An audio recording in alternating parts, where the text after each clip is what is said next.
Have you ever had a come to Jesus moment? You know, those times in your life when you know you're doing something wrong or you're procrastinating on something important. You know you need to make a change in your life, but you're just letting the day slip by until you get hit with a huge wake-up call. Now you would think that after someone has a big wake-up call, that they would be on a straight path moving forward. No more messing around. But you would be wrong. You know how many times my father tried to quit drinking when he was alive? Countless times. He had many wake-up calls, serious ones. My father lost 2 brothers in the span of 3 months because of alcohol. Sometimes we would get calls from the police station that my dad drove into a parked car, and then we would have to go get him at 2, 3 o'clock in the morning. My father had guns, and one time, he actually shot his own finger when he was drunk. Every single time was a huge wake-up call. Every single time, he went back to alcohol. And he died when he was 59. 10 grandchildren who won't get to know their granddad. Now, my father was a good man. He loved us. He gave us a very good life. He had a master's in civil engineering. In fact, he was one of the engineers that worked on the Demerara Harbor Bridge in Guyana. At the time, the 2nd largest floating bridge in the world. And it's still in heavy use today. He was an intelligent man with a great, dry sense of humor. So it wasn't like he was a useless bum sitting in a rum shop every day without a care in the world. He was a capable human being. And he did try. I saw him try. Every time he sobered up, I thought that this was it. But he always kept falling back. Now you might be thinking, Cam, what does this have to do with my fitness goals? Why are you telling me about your alcoholic dad? Well, bear with me. Think about my dad for a little bit longer. You struggle with alcohol. You see your 2 brothers die in short succession from the same struggle. That's a wake-up call. You're driving drunk, crash your car and escape death. That's a wake-up call. You shoot your damn finger off with your own gun. Now you might think, well, I'm not that bad. At that point, there's no way I would go back to those habits. But statistically, it's not 100%. Far from. Do you know that about 50% of patients don't take their medications as prescribed? Half. And around 20 to 30% of patients never fill their first prescription. And after 6 months, adherence rates often drop another 40 to 50%. Now imagine that you're up for transplant surgery. And this actually happens, so this is not hypothetical. First of all, it's an extremely long and stressful process to even get an organ. It's a long waiting period to find a donor. There's no guarantee that the transplant will even take. There's always a risk that your body's immune system will reject the organ. Imagine the stress and anxiety. Now, that's a come to Jesus moment. Now imagine, after all of that, you're given the ultimate second chance at life. And all you have to do now is take the medication that stops your body from rejecting the transplant. That's the deal. You go through all of this, now take this pill. And still, studies show that close to 40% of transplant recipients do not consistently take their prescribed immunosuppressive medications over the long term. My point is that we think that these moments of clarity, these wake-up calls, will be the push we need to turn our lives around. I mean, it's hard not to. The clarity is real. Your motivation is at an all-time high. While you may not have shot your finger, driven into a ditch, or had life-saving transplant surgery, we all have these profound moments of clarity. And there's one particular time every year where we all experience a collective profound moment of clarity. January 1st. During the holiday season, when life is on pause and the world takes a collective breath. You've decided you want to wake up feeling rested and ready to face your day. You're tired of dragging yourself out of bed. You're fed up of feeling pulled in different directions. You want to play with your kids without getting tired. You want to get back to having fun, free of aches and pains. You want to feel happy, vibrant, optimistic. You know that cleaning up your health is the way to achieve this kind of life. You know that you need to make substantial lifestyle changes. This is your moment of clarity, January 1st. So you recommit yourself, start sleeping better, exercising, eating healthier. You feel great. You wake up feeling fresher and more rested. You start sleeping through the night. You're not winded when you run up the stairs and your clothes are fitting better. You even enjoy exercising. The workouts that were so tough in the beginning don't fatigue you as much. In fact, you're looking forward to the challenge. You're doing all the right things and you feel good. Then, something happens. A slight interruption to your routine. It can be anything. You go on vacation, you get sick, work gets busier, some family drama. Some unexpected but unavoidable situation pops up that derails your rhythm. Or, one time, after weeks and weeks of being great, you decide to treat yourself. But what was supposed to have been one treat turns into a few. Then you decide, you know what, I've earned this. I've earned one night to reward myself. And then you blink, and it turns into a weekend. Following week now, you're off to a sluggish start because of that weekend. You're late getting to bed, slow to get out of bed in the morning. You're stumbling through your workout. You feel more tired. And since you were late getting up, you didn't have a food plan. You grab something instead. The next morning you feel off again. Another tough day. Then the voices start creeping in. Here we go again. You're fucking up again. After stumbling through the week, you're feeling low, you're feeling vulnerable, and nothing is a pick-me-up quite like your favorite comfort food. That bag of chips that you kept ignoring is now getting your attention.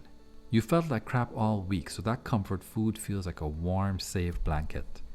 And slowly, you drift back. One small habit after the next.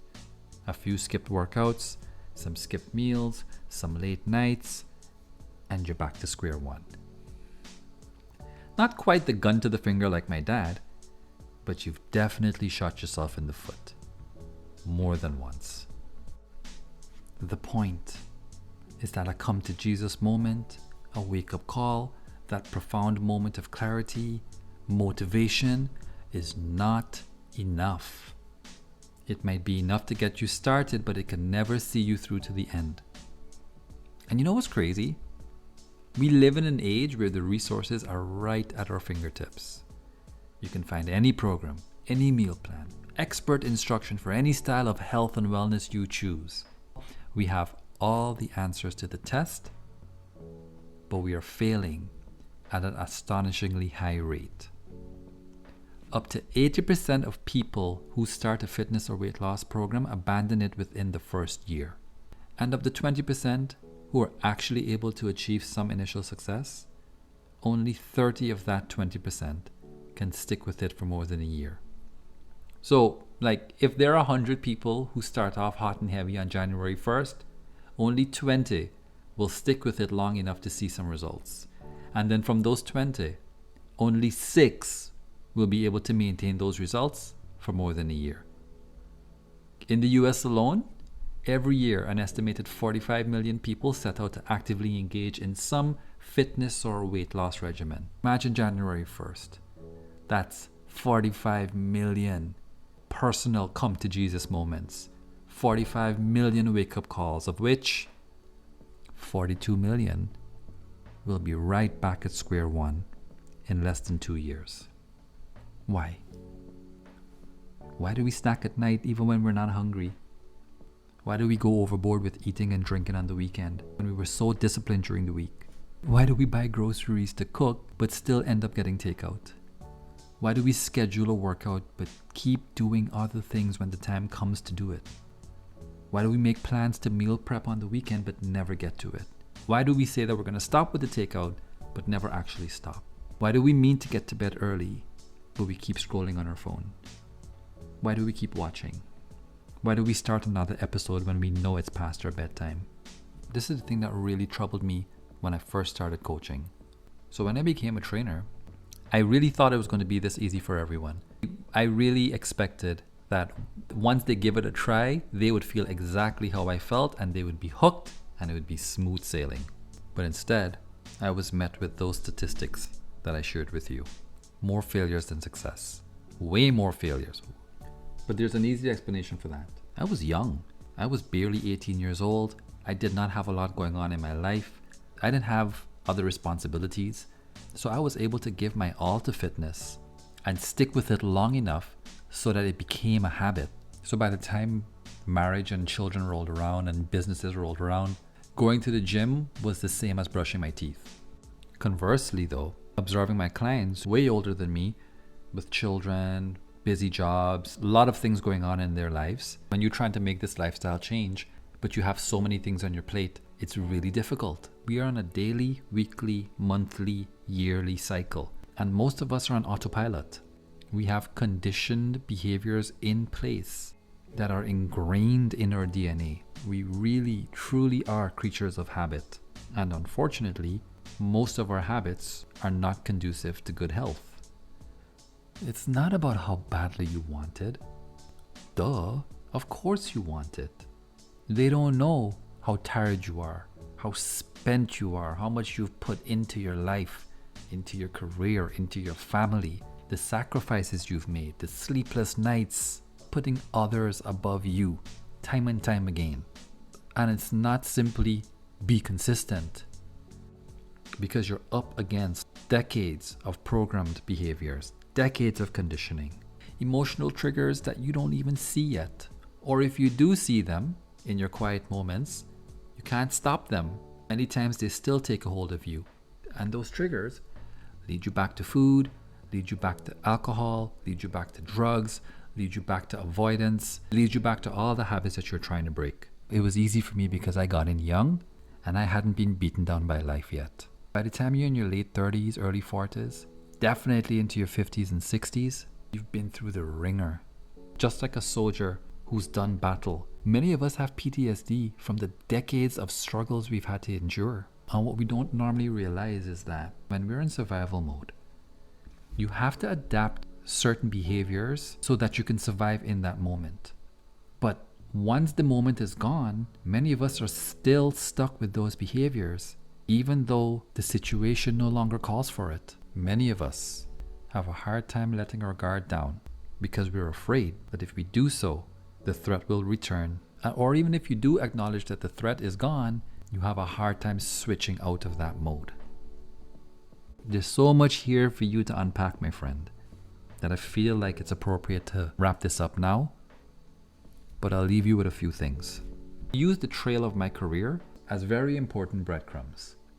I started in fitness, and then year after year, I'm shifting more and more into the mindful side of wellness. Now I'm a life coach and a meditation teacher. It should be clear, crystal clear, that your fitness, your health is mental. It is a mental journey. All the tactics, all the tips and the strategies, the framework, what you do day to day, before you get to counting calories, before you get into macros, before reps and sets, before all of that, the mental approach to your day, the mental approach to your life supersedes all that. Real change, doing an inner deep dive to gain understanding about why you do the things you do. What are your triggers? What upsets you? Which situations can send you into a spiral? Understanding that will be very profound for you. When I work with clients, one of the first things we do, and we spend a lot of time on it, is a lifestyle audit, where we go through with a fine-tooth comb every aspect of your day, from the time you wake up to the time you sleep. What time you wake up? What do you do when you wake up? When do you eat? What do you eat? What are you doing before and after you eat? What do you do at the end of the day? What do you do at bedtime? We do this exercise to understand which behaviors are setting you back. I encourage you to do the same. In the next episode, we will continue this exploration of the psychology behind consistency. Thank you for spending this time with me. And thank you to everyone. Your kind words, your encouragement means everything to me from the bottom of my heart. Always be a student. Always think about things from a beginner's point of view, because beginners only see possibilities. You got this.